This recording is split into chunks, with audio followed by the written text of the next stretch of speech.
नमस्कार दोस्तों, आपका स्वागत है योगेश महाजन लीगल चैनल पर। योगेश महाजन लीगल चैनल पर हम आपको प्रस्तुत करेंगे नवीनतम सुप्रीम कोर्ट के फैसलों और विभिन्न अन्य न्यायालयों के फैसलों पर और विधि ज्ञान को प्रसारित करने का प्रयास करेंगे। इस चैनल पर हम न्यायिक फैसलों के महत्व को समझाने और विधि समझौतों की युक्तियों को समझाने का प्रयास करते हैं।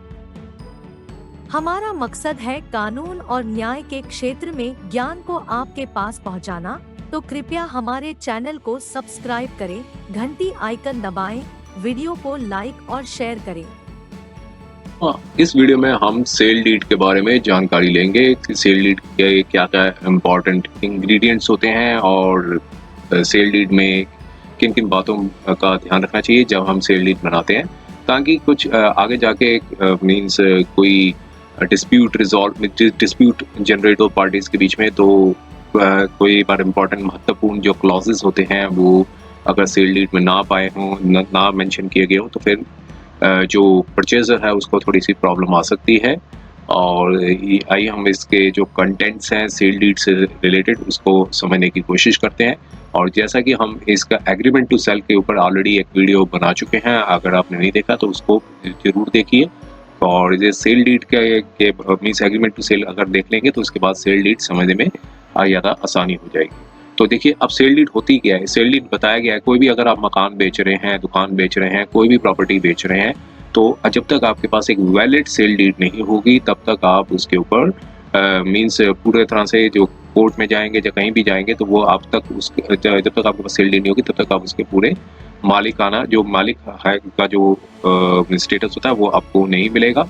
और अगर सेल डीड की एब्सेंस ऑफ सेल डीड से आप उसे पोजेसर ही माने जाएंगे जब आपके पास सेल डीड होगी और उसमें आप ऑनरशिप है आपकी। सेल डीड अगर आपकी ऑनरशिप दिखा रहा है तभी आप इसके वैलिड ऑनर माने जाएंगे। तो यहाँ पर बताया गया सेल डीड के बारे में बताया गया। सेल डीड क्या होता है, एक लीगल डॉक्यूमेंट होता है और इसके लिए काफ़ी जो इंग्रेडिएंट्स, जब भी सेल डीड बनाते हैं तो इम्पॉर्टेंट इंग्रेडिएंट्स का होना बहुत ज़रूरी है। अगर इम्पॉर्टेंट इंग्रेडिएंट्स नहीं होंगे तो सेल डीड में अगर वो क्लॉजेज अगर एब्सेंट होंगी तो सेल डीड में कुछ मीन्स कमियां पाई जाएंगी, मीन्स कमियां मीन्स डिस्कवर होंगी, तो फिर वो उसमें जो परचेजर है उनको प्रॉब्लम आ सकती है। तो ये जब भी सेल डीड बनाते हैं तो इसके इंग्रेडिएंट्स को जरूर चेक कर लीजिए। और जब बना रहे हैं, जब चाहे मकान खरीद रहे हैं, अगर सेल डीड बनाई जाए तो इसमें इंग्रेडिएंट्स अगर एब्सेंट है तो फिर दिक्कत आ सकती है। तो सबसे इंपॉर्टेंट पॉइंट ये आता है, पहला पॉइंट आता है टाइटल एंड पार्टीज इन्वॉल्व। जो भी व्यक्ति सेल डीड भेज रहा है तो सेल डीड का टाइटल मीन्स डेट में साफ साफ मेंशन होना चाहिए कि ये एक सेल डीड है और उसके जो एड्रेसेस हैं, नेम, एड्रेसेस, आइडेंटिफिकेशन, जो बेचने वाला है और जो खरीदार है, उन सब के जो डिटेल्स हैं मेंशन होने जरूरी हैं।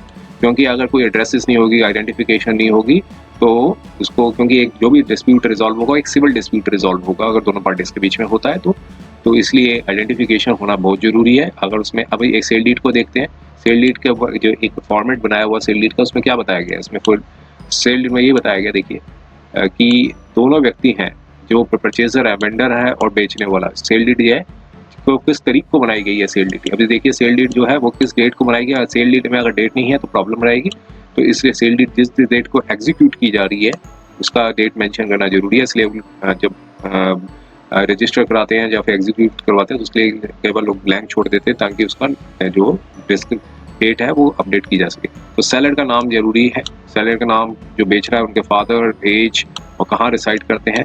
तो और फिर इसके बाद ये लिखा गया हेयर इन आफ्टर सेलर या फिर वेंडर जो भी है वर्ड लिख सकते हैं। और इसमें थोड़ा और टेक्निकल, चाहे आप किसी भी भाषा में बना रहे हो तो उसमें ये सारे इंग्रेडिएंट्स होने जरूरी हैं सेलर का। तो यहाँ पर बताया कि उनके जो हेयर्स भी हैं वो भी सेलर में आएंगे, लीगल रिप्रेजेंटेटिव, सक्सेसर और असाइनी। तो कई बार सेलर होता है, उनकी डेथ हो जाती है तो फिर उसमें जो लीगल हेयर्स हैं वो सेलर का ले लेते हैं रोल, तो उनके जो रिप्रेजेंटेटिव्स हैं वो भी इसमें आते हैं। तो इसलिए उन्होंने थोड़ा और एलेबोरेट करके लिखा है। और बायर का एड्रेस होना बहुत ज़रूरी है। तो जो खरीदार है वो तो अपना एड्रेस बताएंगे ही, और उनके भी जितने भी legal representative, successors and assigns हैं। तो ये इंपॉर्टेंट जो पहला पॉइंट होना जरूरी है वो है टाइटल और सेल पार्टीज। अब डिस्क्रिप्शन ऑफ प्रॉपर्टी, मान लीजिए कोई भी आप प्रॉपर्टी खरीद रहे हैं, अगर उसकी डिस्क्रिप्शन नहीं है उसमें तब तक ये वैलिड सेल डीड नहीं मानी जाएगी। तो डिस्क्रिप्शन मतलब पूरा ब्यौरा होना बहुत जरूरी है। कोई भी अगर आप दुकान या मकान खरीद रहे हैं, सिंपल ये कह देना कि ये एड्रेस यहाँ लोकेटेड करता है, बाद में पता चला वो एड्रेस लोकेट ही नहीं करता मकान, तो इसलिए डिस्क्रिप्शन जो मेंशन होगा सेल डीड में तो वो जो परचेजर होंगे उनको आगे एस्टेब्लिश करने में आसानी होगी कि हमने ये ज़मीन या ये दुकान या जो भी प्रॉपर्टी है ये खरीदी है। तो इसलिए क्लियर डिस्क्रिप्शन जो है वो बताना ज़रूरी है, और उनका एड्रेसेस, बाउंड्रीज क्या है। फिर कई बार ऐसा होता है मकान की कोई बाउंड्री नहीं है, छोटा सा बता दिया लोकेशन, तो इसके लिए आगे जाके फ्रॉड होना या मीन्स उनको लॉस ना हो परचेजर को। तो ये सारी चीज़ें देखना जरूरी है कि एड्रेस क्या है, बाउंड्रीज क्या है, डायमेंशंस क्या है, आइडेंटिफाइबल करैक्टर्स क्या है, किस रोड के पास लोकेटेड है। कई बार रोड के नाम बदल जाते हैं, इसलिए प्रॉपर डिस्क्रिप्शन जो है वो प्रॉपर्टी का होना जरूरी है। आइए इलस्ट्रेशन के साथ देखते हैं। तो ये तो पहला टाइटल था। फिर यहाँ पर बताया कि ये सेलर जो है ऑनर रेजिडेंशियल प्रॉपर्टी के थे, और इसमें जो बताया गया कि सेलर जो है वो एग्री कर रहे हैं बेचने के लिए, और बायर जो है एग्री कर रहे हैं टोटल कंसिडरेशन क्लॉज आ गया। लेकिन डिस्क्रिप्शन ऑफ प्रॉपर्टी को देखते हैं। डिस्क्रिप्शन ऑफ प्रॉपर्टी केवल लोग उसमें डाल देते हैं, शेड्यूल में डाल देते हैं। तो यहाँ पर देखिए कोई प्रॉपर फॉर्मेट नहीं है जो भी सेल डीड का, लेकिन एसेंशियल इंग्रेडिएंट्स का होना बहुत जरूरी है। तो डिस्क्रिप्शन ऑफ प्रॉपर्टी क्या है, तो यहाँ पर ये बताया कि जो प्रॉपर्टी जो है लोकेटेड है, जो एड्रेस इस number so and so, house number ये है, एरिया ये, बाउंड्रीज है। तो इसका डिस्क्रिप्शन होना बहुत जरूरी है। नॉर्थ में कौन सी बाउंड्री डिस्क्रिप्शन आ रही है, साउथ में क्या आ रहा है, ईस्ट वेस्ट, तो चारों डायरेक्शंस आती हैं नॉर्थ वेस्ट साउथ की, वो आप बना के इसमें अपनी प्रॉपर्टी में जो बनाया जा रहा है तो उसमें लिखना जरूरी होता है कि नॉर्थ वेस्ट ईस्ट पे साइड पे कौन कौन सी डिस्क्रिप्शन। तो ये थी डिस्क्रिप्शन ऑफ प्रॉपर्टी। अब सेल कंसिडरेशन, अब सेल कंसिडरेशन ऊपर ही लिख दिया गया था, क्योंकि जो भी सेल ली जा रही है, बेची जा रही है, तो एक प्रकार का वो कॉन्ट्रैक्ट होता है। एग्रीमेंट टू कॉन्ट्रैक्ट तो पहले बन चुका था, एग्रीमेंट टू सेल का। जो परचेजर है वो बायर है, जो बेचने वाले हैं वो सेलर है। कंसिडरेशन कितने अमाउंट पे खरीदी जा रही है, तो कॉन्ट्रैक्ट के 3 एसेंशियल इंग्रेडिएंट्स होते हैं। ऑफर जो बेचने वाला होता है, एक्सेप्टेंस जो खरीदने वाला होता है, कंसिडरेशन बिना कंसिडरेशन के कॉन्ट्रैक्ट नहीं माना जाता। तो कंसिडरेशन मीन्स जो अमाउंट है, अमाउंट पे किया जा रहा है किस चीज़ के लिए, उसका मेंशन करना जरूरी होता है। तो इसलिए सेल कंसिडरेशन ये है कि अमाउंट ऑफ मनी जो पे किया जा रहा है, मीन्स वो एक तो मकान बेच रहे हैं सेलर को, और जो उनको मिल क्या रहा है, बायर को क्या मिल रहा है, सेलर को क्या मिल रहा है, वो मिल रहा है, पैसे मिल रहे हैं। तो ये अमाउंट ऑफ पेड है और एग्री टू पेड है by the buyer to the seller the property. तो यहाँ पर भी सेल डीड में मेंशन होता है कि डीड अमाउंट कितनी है और ऑलरेडी पेड की जा चुकी है, तो उसके रिसिप्ट डिटेल्स है। मान लीजिए एग्रीमेंट टू सेल किया हुआ है, उसमें कोई पहले से एडवांस मनी दिया हुआ है, तो उसके डिटेल्स जो है वो मेंशन करने जरूरी है कि इतनी डेट पे हम एग्रीड हुए थे, उसकी रिसिप्ट ये है, और बाकी का जो रिमेनिंग बैलेंस है हम जब एग्जीक्यूशन होगी उसमें देंगे। तो ऐसी चीज़ मेंशन करनी जरूरी है सेल कंसिडरेशन के अंदर। और जैसे कि यहाँ पर डिटेल में मेंशन कर दिया था, सेल कंसिडरेशन यहाँ पर बताया है। सेल कंसिडरेशन में अमाउंट कितना है वो पे किया जा रहा है buyer to the seller, amount cheque के द्वारा दिया जा रहा है, मोड ऑफ पेमेंट करनी बहुत मेंशन करना जरूरी है कि चेक से जो भी होता है वो चेक से लें तो ज़्यादा सेफ रहता है। अमाउंट क्योंकि ऑरल और कैश का तो कोई एविडेंस दिखाना पड़ेगा कि मैंने कैश मिली है कि नहीं मिली, क्योंकि चेक जो है वो सीधा बोरोवर से ड्राई के मीन्स जो होते हैं उन्हीं के अकाउंट में जाएगा जो होल्डर होते हैं। और बैंक पेड अमाउंट कितना कैश का था, एक डेट था, वो सब मेंशन करना जरूरी है। और सेलर ने एक्नॉलेज भी कर दिया, जो बेचने वाला है वो एक्नॉलेज करेंगे कि जो एंटायर सेल कंसिडरेशन है और उनके पास कोई जो अमाउंट है ड्यू नहीं रह गया बायर से। मीन्स पूरा अमाउंट का अगर वो पूरा ले लेते हैं तो इनको एडमिट करना पड़ेगा, मीन्स कंफर्म करना पड़ेगा कि उनके कोई आप ड्यू नहीं रह गया। तो ये सेल कंसिडरेशन मिलना जरूरी है। Transfer of title, transfer of title में भी मेंशन करना जरूरी है कि जो प्रॉपर्टी थी, जो ऑनरशिप किसकी थी, मीन्स जो सेल बेच रहे हैं तो वो उनके पास ऑनर थे कि पार्शियल ऑनर थे कि लीगल एयर थे। अगर वो फुली ऑनर है तो लिखेंगे फुली ऑनर, मीन्स उनको और उनकी पूरा राइट है कि वो प्रॉपर्टी को ट्रांसफ़र करना है टू द बायर। तो इसके लिए अगर कोई इनकम्बरेंसेस नहीं है, जो कोई एग्जिस्टिंग है तो उसमें आउटलाइन करना जरूरी है। इनकम्बरेंसेस मतलब ये कि कोई मॉर्टगेज तो नहीं किया हुआ, कोई लीज पे तो नहीं, आगे सब लीज तो नहीं की हुई प्रॉपर्टी को, तो या फिर कोई अटैच तो नहीं हुई है प्रॉपर्टी किसी कोर्ट के ऑर्डर में।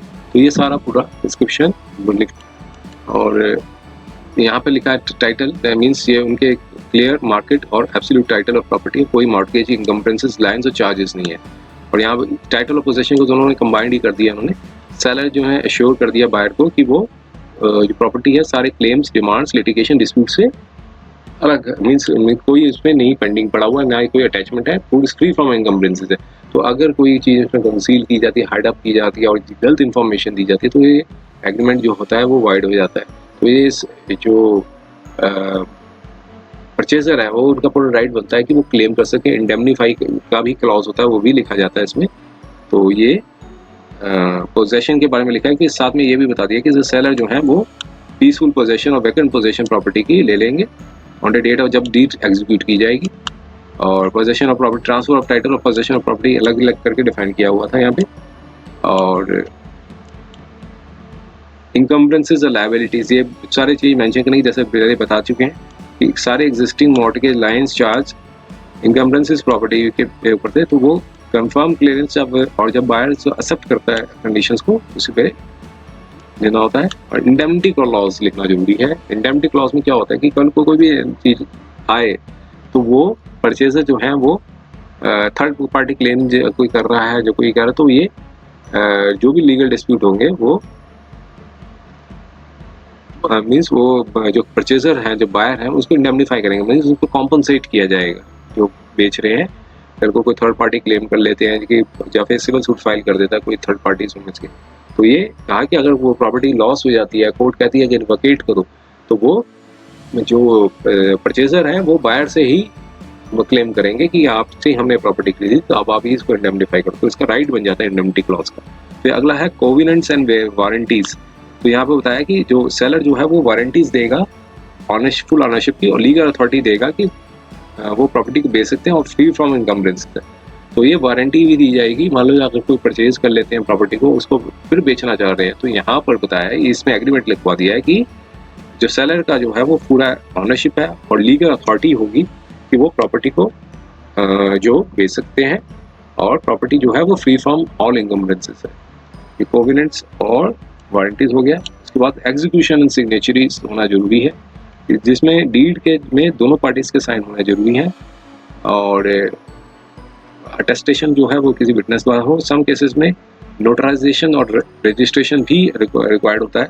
और उसके बाद आता है रजिस्ट्रेशन ऑफ द डीड, क्योंकि बिना मीन्स एग्जीक्यूशन कर ली और मीन्स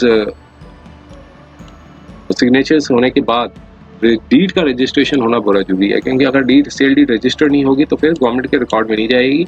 इसलिए लोकल जहाँ प्रॉपर्टी लोकेट करती है वहाँ के जो लोकल सब रजिस्टर ऑफिस पे उसको रजिस्टर कराना चाहिए। और सील रजिस्टर डीड जो है वो उसी को एक वैलिड डीड माना जाएगा प्रॉपर्टी ट्रांसफर का। फिर इसके बाद डिस्प्यूट रेजोल्यूशन क्लॉज है वो ऐड कर दिया कि कहा है कि कई सेल डीड्स हैं उसमें से डिस्प्यूट रेजोल्यूशन क्लॉज मेंशन किया जाता है कि किस तरीके से डिस्प्यूट को रिजॉल्व करना है, चाहे आर्बिट्रेशन कराना चाहते हैं या लोकल कोर्ट। कंपनीज होती हैं वो कोर्ट्स में नहीं जाना चाहती, तो जनरली वही लिखते हैं कि आर्बिट्रेशन क्लॉज ऐड करवा देती हैं। कोई भी डिस्प्यूट होगा तो वो आर्बिट्रेटर के पास जा सकते हैं, एप्लीकेशन मूव कर सकते हैं रेस्पेक्टिव कोर्ट में, और कोर्ट डायरेक्शन देगी कि इन व्यक्ति को हमने वो बनाया है, आर्बिट्रेटर बनाया है, तो इसलिए डिस्प्यूट रिजॉल्व कर सकते हैं। तो अगर ये आर्बिट्रेशन क्लॉज अगर ऐड कर दिया जाएगा तो फिर सिविल कोर्ट की जो पावर है वो खत्म हो जाती है, लिमिटेड रह जाती है इस केस में, ऐसे केसेस में। तो और